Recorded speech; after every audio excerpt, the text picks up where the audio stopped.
Hey guys, so I know I said that I'm gonna have one that's gonna be a little bit different, but this one's not gonna be different. My next video is gonna be a slightly different, okay? So on December 7th, we're gonna be traveling back 236 years, back to 1787, when Delaware became the first state to ratify the US Constitution. We are going to travel 131 years to, 130 years to 1917 when the United States declared war on the Austro-Hungarian Empire during World War I. We are now going to travel 20 years to 1937 when the Dutch minister Karl Romein of the Roman Catholic People's Party proclaims that married women are forbidden to work. I'm kind of glad that I don't live that during that time. We are going to travel 4 years to 1941 when there was two events that happened. I'm sure a lot of you remember about the event about Pearl Harbor, but on December 7th, 1941, the Japanese bombers had launched a surprise aerial attack on the U.S. naval base at Pearl Harbor on the island of Oahu, Hawaii,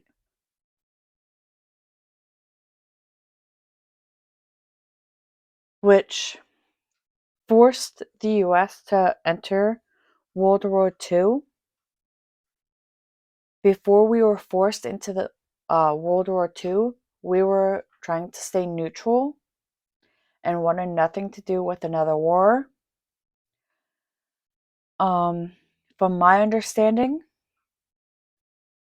that's the same year that we surprised the world, one with our military and naval. Our military went after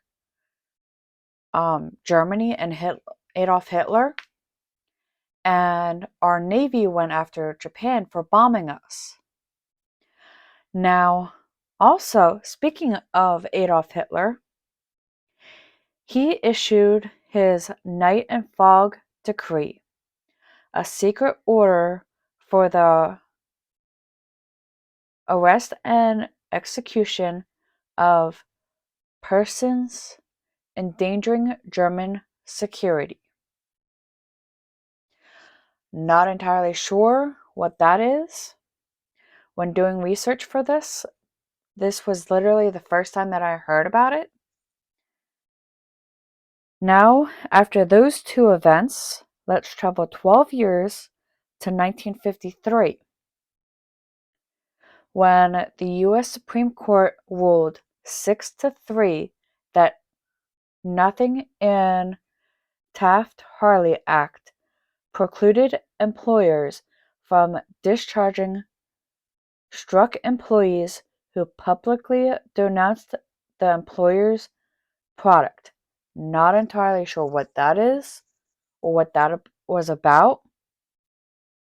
If someone can clue me in on that or has any idea what that is, let me know in the comments section. We travel 1 year later to 1954 when the Japanese premier, and I know I'm going to completely botch this, Shangru Yashad, resigned in the face of an impending non-confidence vote in the Diet, Not entirely sure what that is. Didn't even visit Japan, so I have no idea what that is. We're now going to travel 2 years when American baseball player Larry Bird, who is considered one of the greatest pure shooters of all time, was born. We're now traveling to Indonesia 10 years after that, when Indonesia renounced an agreement to hold plebiscite in 1969 in West Iran, formerly the Netherlands, New Guinea. I'm not entirely sure what that is or what it's about. We're now going 4 years to 1970 when Awami League of East Palestine won majority of the National Assembly seats in Pakistan's first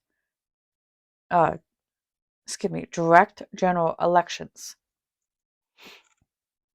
So based off that, I'm taking that was their first step, like as their first step to what the US has had for over 200 years. We now go to 2 years later to 1972 when American astronaut Eugene Andrew Cernan commanded the last crew flight to the moon, effectively ending the Apollo program. I'm not entirely sure if we had any more manned missions since then to the moon, but that was the last crewed flight to the moon. Now we are going 3 years later to 1975, when shortly after declaring its independence, East Timor was invaded and occupied by Indonesian forces. That would be like after we declared our independence and got our current government the way we wanted it and whatnot, and Great Britain decided, oh hey, let's go back and invade the colonies again. We are now going 13 years to 1988 when there were another two eventer. When an Earth 1 happened, that there was an earthquake that struck the northeast Armenia, devastating numerous cities, including Benghazi and Myanmar. I have no idea where these countries are. I would assume they're somewhere over in Europe, but you can never be too safe when you're assuming something. Again, if someone knows where these countries are, please let me know in the comments section. And the other event was that there was another earthquake measuring 6.9 on the Richter scale, devastating. Oh, okay. This is the same event. Devastating the Omani cities of Laneka, later known as Gamari, Kavain, I'm not sure how to pronounce that, later Vendazer, Spiket, Gorik, Stefani, and disaster. Through initial estimates are that 55,000 people were killed under the collapse industrial complex, schools, and apartment buildings. And at the end of the year, government reported that about 2,500 people had tragically lost their life. The trembler also tragically killed 6 people in Turkey. That I know is somewhere in Europe. Now we are going to travel 16 years to 2004 when Afghan politician Hamid Karzai was sworn in as Afghan's first popularly elected president. A year later, in 2005, during the last day of preliminary voting in Egypt for one-offs resulting from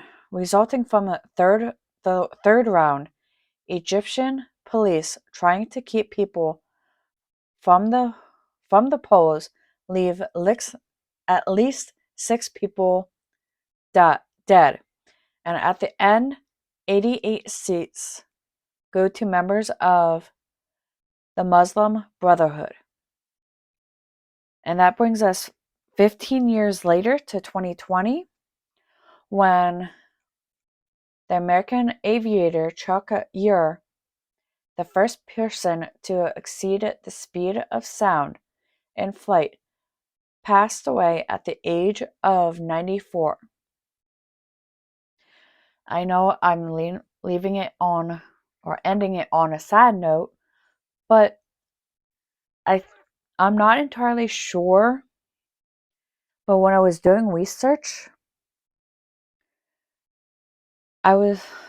this last one reminded me of the one show that I was watching, Quantum Leap, the original one with Sam Beckett in it as the leaper. I do not remember who he leapt into that was an aviator pilot, but that reminded me of that show. Until my next video, this brings us back to the current history. Until the next one.